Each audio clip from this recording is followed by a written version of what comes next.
And the challenging part from the perspective of applying AI to theorem proving is that a proof context is not a fixed thing. It keeps changing and growing as we define new functions, prove new lemmas, introduce local assumptions, set configuration flags, and so on. And in Isabelle, proof contexts are quite large.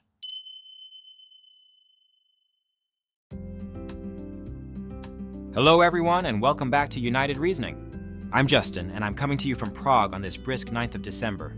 Over the weekend, I went ice skating with some friends. It was a fantastic way to kick off the winter season. What about you folks? Are you ready to start another productive week? Hello, Justin, and hello to all our listeners.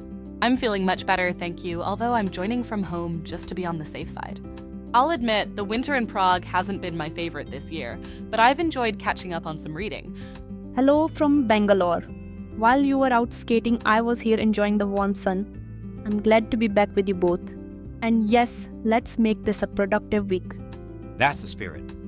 To all our listeners, whether you're in chilly Prague or sunny Bangalore, welcome to episode 3 of United Reasoning, where we review key papers in theorem proving. Let's jump right in. So, Hana, last week when you were off sick, Olga joined us to discuss goal-oriented conjecturing for Isabelle HOL.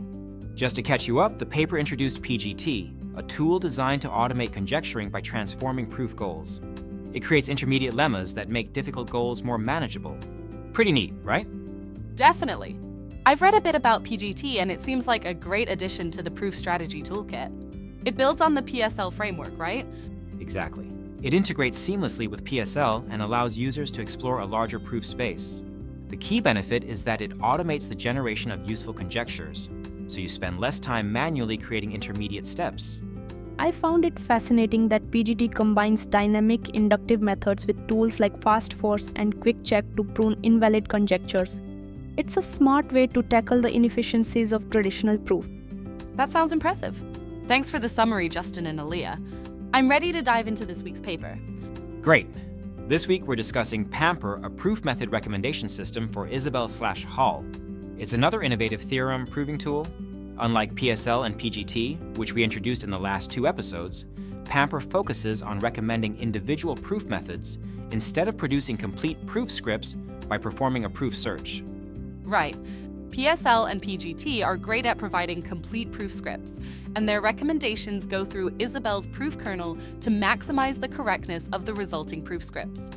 But what if they can't find a proof? Exactly, Aaliya. If PSL and PGT fail, their output tends to be less useful. PaMpeR, on the other hand, focuses more on each step of the proof method application and can make reasonable recommendations without doing a full proof search.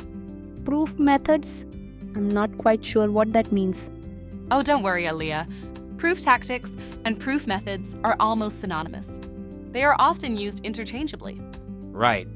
There are subtle differences, especially within the Isabelle community, but you don't need to worry about that right now. You can understand today's discussion without getting into those nuances. Thank you for clarifying.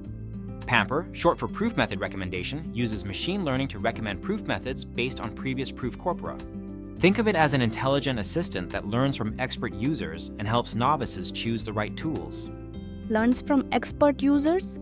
So PaMpeR is based on supervised learning? Yes, that's correct. And it's fascinating how PaMpeR translates complex proof states into feature vectors, basically arrays of true or false values, so that a regression tree algorithm can analyze them. These feature vectors also contain assertions that represent certain properties or characteristics of the proof state. That sounds fascinating. How many assertions does PaMpeR use? PaMpeR uses 108 different assertions to capture proof properties. These assertions cover both syntactic and semantic properties. For example, some syntactic assertions check whether certain functions or constants are present in the proof state. By encoding expert knowledge as assertions, PaMpeR can effectively analyze both proof goals and their contexts and improve its recommendation accuracy. Proof context?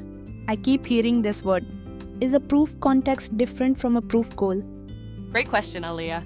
A proof goal is the specific theorem or proposition you're trying to prove at a particular point in time. A proof context, on the other hand, includes all the assumptions, definitions, and previously proven lemmas that are available to help prove the goal. Essentially, the context is what surrounds and supports your proof goal. Exactly. The semantic meaning of any proof goal depends on its background proof context. Consider this simple equation. foo xy equals sine bar xy. The meaning of this equation depends on how the two functions, foo and bar, are defined in the proof context. I see. Depending on how these functions are defined, the equation can be false or true. Yes, you are right. And the challenging part from the perspective of applying AI to theorem proving is that a proof context is not a fixed thing. It keeps changing and growing as we define new functions, prove new lemmas, introduce local assumptions, set configuration flags, and so on. And in Isabelle, proof contexts are quite large. By default, the standard configuration of Isabelle comes with over 20,000 theorems and 2,000 constants defined in the proof context. That is overwhelming. I mean, not only for AI applications, but also for human users. Exactly. When proving theorems, we need to focus on the relevant elements in the context of the proof, while keeping an eye on other elements so that they do not interfere with our proof attempts. That's where PaMpeR's assertion-based system really shines. Because PaMpeR's assertions are handcrafted and parametrically defined, when they take a prof goal, they can pick out a few items that are relevant to the goal from the tens of thousands of items stored in the context. Wow. That reminds me of retrieval augmented generation, the technique that involves making queries to use large language models effectively. That's an interesting analogy. I see a certain similarity to RAG, especially in terms of indexing and retrieval. Thanks. Anyway, using such assertions, PaMpeR learns patterns from past proofs and applies them to new problems. Exactly. It pre-processes proof corpora, such as Isabelle's standard library, to build a database of proof states and their corresponding methods. Then it uses regression trees to predict the most effective method for a given proof goal. Amazing. Does it just recommend methods, or can it also explain why a particular method is suggested? Great question, Aaliya. It does both. You can use commands like which_method to get recommendations, or why_method to see the reasoning behind those recommendations. This is particularly helpful for beginners who often struggle with Isabelle's 159 proof methods. Knowing when to use what can save a lot of time. Absolutely. But how accurate are these recommendations? In evaluations, PaMpeR showed what the authors call a high coincidence rate, especially with specialized methods. Wait, Aaliya, I think you're wondering why they use coincidence rate instead of success rate, right?